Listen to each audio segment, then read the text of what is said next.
में वही पहले आप वही सब लिखेंगे जो आप लिखते हुए आते हैं इसमें। In these lines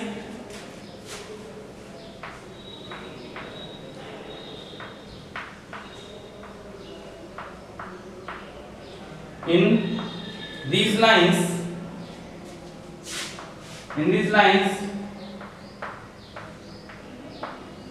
the poet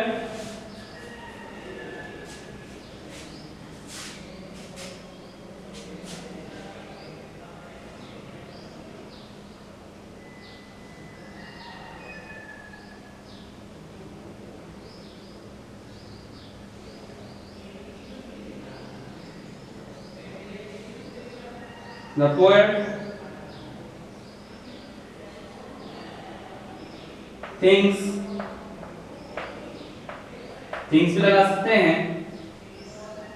in this line the poet thinks या मेमोराइज या डेस्क्रिप्शन वगैरह वगैरह कुछ लगा सकते हैं।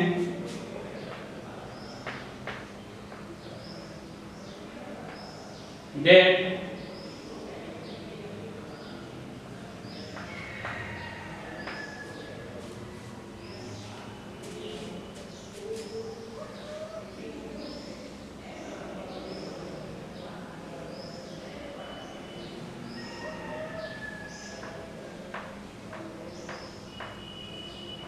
his life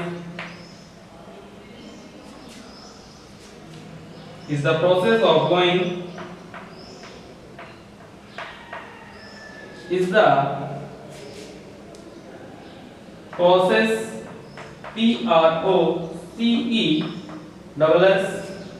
process of dash और लास्ट का वर्ड लिखेंगे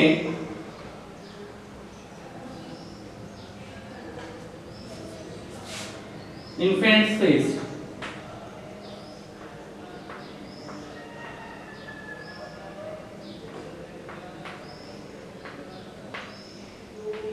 क्लियर है?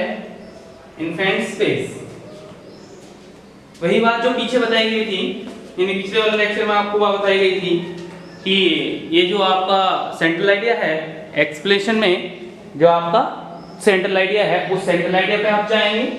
उस सेंट्रल आइडिया पे जाने के बाद दूसरी या तीसरी, मैं फिर बता रहा हूँ, दूसरी लाइन होगी या आपकी तीसरी लाइन होगी।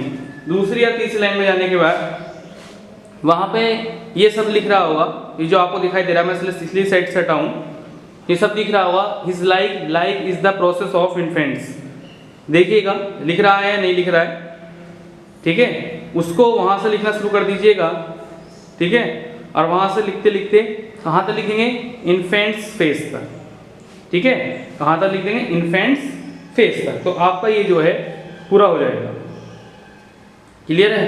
तो आपका क्या हो गया? एक्सप्लेनेशन भी इसका पूरा कंप्लीट हो गया है। क्लियर? लिखिएगा इसको आराम से।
चलिएगा आगे आपकी पोएम जो अगली आती है वो है आपकी the boys of rain. The boys of rain, इसमें मैं आपको खुद करने के लिए दूंगा कि आप किस तरह से करते हैं, ठीक है। किस तरह से आप इसको कर रहे हैं, आप पोएम में जाइएगा the boys of rain, the boys of rain. शुरू की पोएम में जाइएगा, जो मैंने आपको डायग्राम के थ्रू बना रखी है, ठीक है। शुरू की पोएम में जाने के बाद उसके शुरू के दो शब्द लिखिएगा, ठीक है। उस पोएम के दो शब्द लिखिएगा। ये आपको दिख नहीं रहा होगा स्पष्ट, कोई बात नहीं है, ठीक है। आप सुन लीजिएगा। तो पहले इस पर हम थोड़ा डिस्कस कर लेते हैं।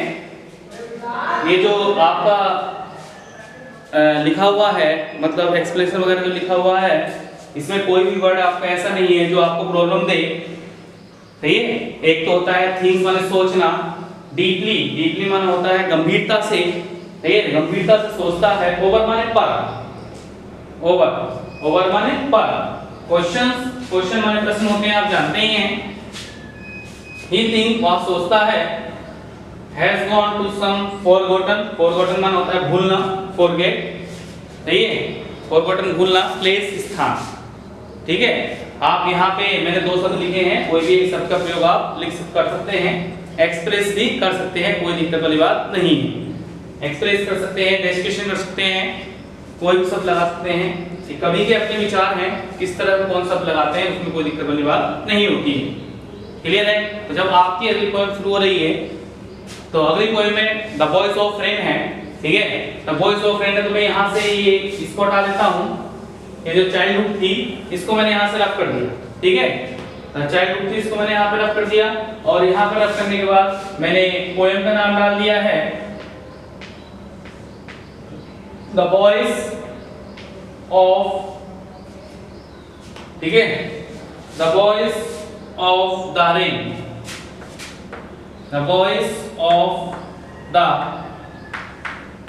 रेन। और यहाँ पे इन्वर्टेड कॉमा बंद करके एक इस तरह से और ये इस तरह से इसको कन्वर्ट कर दिया। क्लियर है। The voice of the rain, voice आवाज, ऑफ द रेन माने वर्षा, वर्षा की आवाज। यहाँ तक आपको कोई दिक्कत नहीं हुई होगी। अब आप क्या काम करेंगे, ये जो शुरू के दो शब्द हैं, तो ये अपने प्लेलिस्ट में जाइएगा, पीछे वाला पोएम को देखिएगा, वहां से दो शब्द लिखिएगा, शुरू वाले पोएम के लिख लीजिएगा या बाद वाले पोएम के लिख लीजिएगा। शुरू के दो शब्द जो स्टिंजा हैं, दो स्टिंजा बने हुए हैं जिस तरह से पोएम पढ़ाई गई थी, ठीक है। शुरू के दो शब्द लिखिएगा या दूसरे पेज के दो शब्द लिखिएगा, डैश डैश डैश डैश लगाइएगा जिस तरह से लगे हुए हैं डैश डैश, ये ब्लैक पेन का यूज करके। फिर लास्ट के दो शब्द लिखिएगा, ठीक है। और फिर आपका ये लिखने के बाद, संकेत लिखने के बाद, यानी हिंट्स लिखने के बाद आपका रेफरेंस हमने लिख लिया है, और रेफरेंस लिखने के बाद हम जाहिर सी बात है कॉन्टेक्स्ट भी इसका बदलेंगे, ये कॉन्टेक्स्ट में काम नहीं करेगा, ठीक है। चलिए, ये कॉन्टेक्स्ट में काम नहीं करेगा, क्यों? क्योंकि ये चाइल्डहुड का है, और ये मार्कस मैटन जो है ये राइटर नहीं है इसके, मतलब पोएट नहीं है। अब आपका वो सर्च के पोएट कौन है, तो इसके पोएट अपना आप लिखिएगा। सारा काम एक बार बताऊंगा आपको, ये तो पता चलेगा कि आप क्या लिख रहे हैं। ये पोएट का नाम आप स्वयं लिखिएगा, ठीक है। पोएम देखिएगा, वहां पे पोएम को चेक कीजिएगा, और पोएम को चेक करने के बाद इसको देखिएगा कि इसके पोएट कौन है, आपके ऑटोमेटिकली याद हो जाएंगे। क्लियर है। चलिएगा, तो in these lines the poet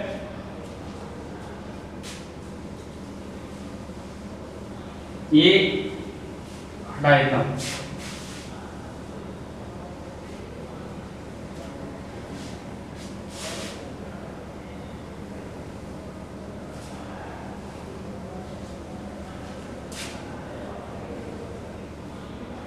clear है, हो गया। In this lines the poet asked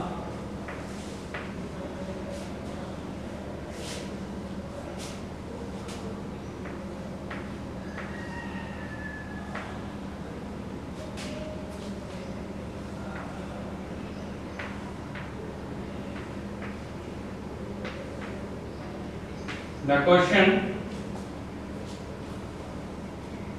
ask कहता है, पूछता है, एंड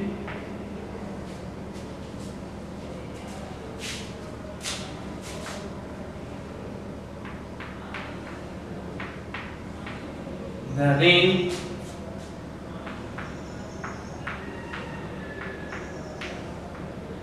replies